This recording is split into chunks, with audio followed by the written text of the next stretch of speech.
What's up, survivors? My name is Sunny, and today's video is going to be a guide on how to survive the new plague territories. Now, with the new mechanic added to the game, it really has increased the difficulty. You will now be forced to deal with those plague hearts, and you'll be dealing constantly with blood plague Zeds and freaks. I'm going to give you guys my general tips as well on what I've done in over 250 plus hours to survive with this new wave of difficulty, and even the little things that made my experience overall much easier. Keep in mind, I've mostly played on lethal, so this should apply for all difficulties and below. Now, before I go further, like the video to help the YouTube algorithm find us more survivors out there, and subscribe to the channel for future guides, State of Decay 2 and 3 news, live streams, and playthrough videos. So let's start with the number one thing that I recommend you do immediately from the jump. Whether it's a fresh community or an established group of survivors, start trying to craft blood plague cures and farming blood plague samples. You are 100% going to get blood plague with the new plague territories, and the killer more than likely won't be your health going down,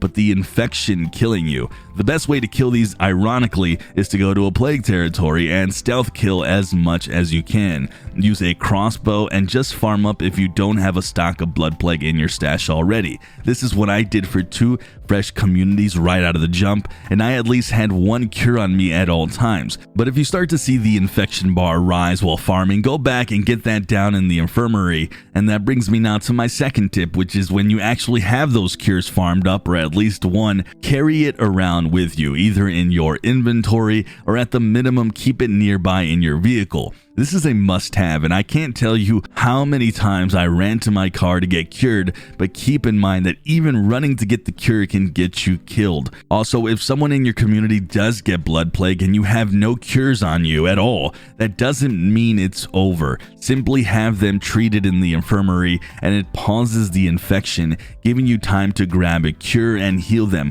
So it's not a death sentence. If someone is infected and you have no cure, you have that last option to buy time and save them. Overall, though, I would actually recommend carrying multiple cures, because having at least 1 will save your life, but this is the number 1 tip for the new plague territories, and I guarantee you guys it will save lives. And one of the biggest things I like to say is don't freak out if you are infected. Simply just take the cure, or go ahead and just park yourself in the medic wing in your base and try to go ahead and farm up a new cure. It's definitely not over. With that, I'm going to give you guys the best way to actually mitigate that blood plague, and that's going to be key, because you can even start to mitigate a lot before you even start a game with a fresh new community, or if you have an established one, you can start to look for certain things. Having a full pathologist with full stars gives a plus 50 community-wide infection resistance, and this is a nice little buff that can make a difference, and anybody can get one of these leveled with the new outpost changes. You just train medicine, and then you go into the pathologist route on one of your survivors. Also, pathologist makes it easier to farm up blood plague samples and crafts them for less resources, so all around a massive boon to your community. But if you're rolling a fresh community, or you're already in your playthrough and you're looking for new survivors, you can find something like hygiene that also gives community-wide resistance and even a nice little health bonus. Even certain traits, like this survivor I have in my community who has the trait never been sick, gives him a hero bonus that gives 100 infection resistance community-wide. Also, my hygienist in my community with a hero bonus of cleaning chart. All of this stacks up, but there's also other ways to gain infection resistance. The new landmark outpost in Drucker County, that Sasser Regional Hospital. If you can acquire this hospital, you can choose that plus 30 infection resistance, or becomes 50 if you have a pathologist, and all of this continues to add up even further. Now, what I'm going to do is I'm going to show you the difference between 2 communities here, where I have one with over 250 plus infection resistance to my new one here in the normal live game with 0, and you can see how big of a difference it is to have all that infection resistance to having 0.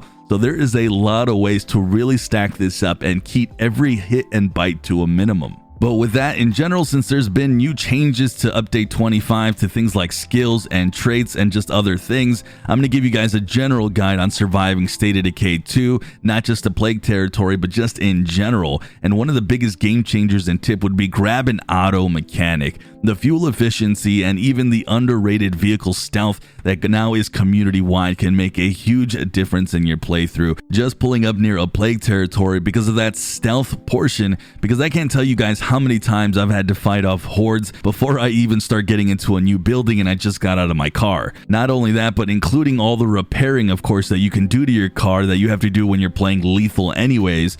So I absolutely recommend full auto mechanic. Soundproofing has also been changed this update, and it is useful with that -4 zombie threat, and getting that negative threat in this game can be very hard, especially in lethal. And I recently just lost somebody to one of those defending waves just because I had my threat too high, so it really makes a big difference. So if you find a soundproofer, don't turn them away because they are useful in my opinion. Another big tip I would give you, since there's now that new sidearm swapping feature, I think one of the best combinations you can do is have one of your weapons be a silent takedown weapon, and then your second weapon be something that packs more of a punch if you need it. You want to fully utilize this feature in its entirety because it can make a huge difference in surviving. For example, I had this mission to rescue this surgeon, and it was in the plague territory. Now, if I had started to blast these dudes with a loud gun, the Zeds would then converge on me, and I'd be getting shot by the people at the same time, and I'd be a dead survivor, and I almost died anyways.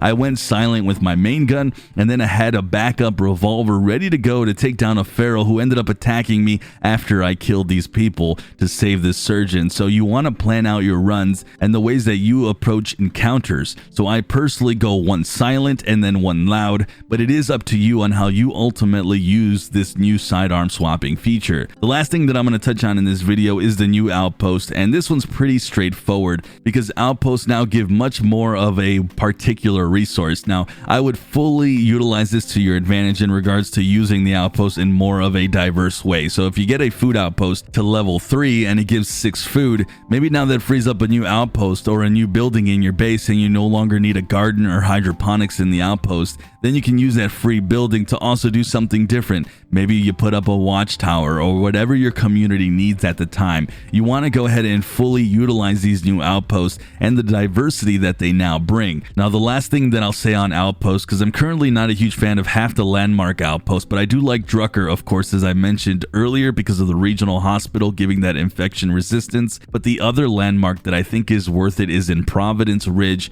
that New Hope Church. The sniper radio commands are great to keep you alive, especially if you have hordes on you or ferals, or just that boost in threat reduction. And the second choice is a really big deal as well, or the extra beds can really make a big difference. So make room for those two landmark outposts if you're in those maps. Either way, stay tuned because I'll have another guide here soon on some of these newer mechanics and how to fully utilize them to their full potential. With that though, let me know in the comments, guys, what things have I missed in this guide that you can help your fellow survivors out there with, so we all can help each other stay alive, because it's rough now. Keep in mind, I mostly stuck to the new features and updates with update 25, so I know there's a lot of little general tips that have been around for a while, so even feel free to write those down below if you want. If you like this guide, please subscribe, guys, and like the video. It's really helpful to the algorithm. Also hit that notification bell for when my videos go live. As always, I'm Sunny, and I hope you survivors stay safe out there.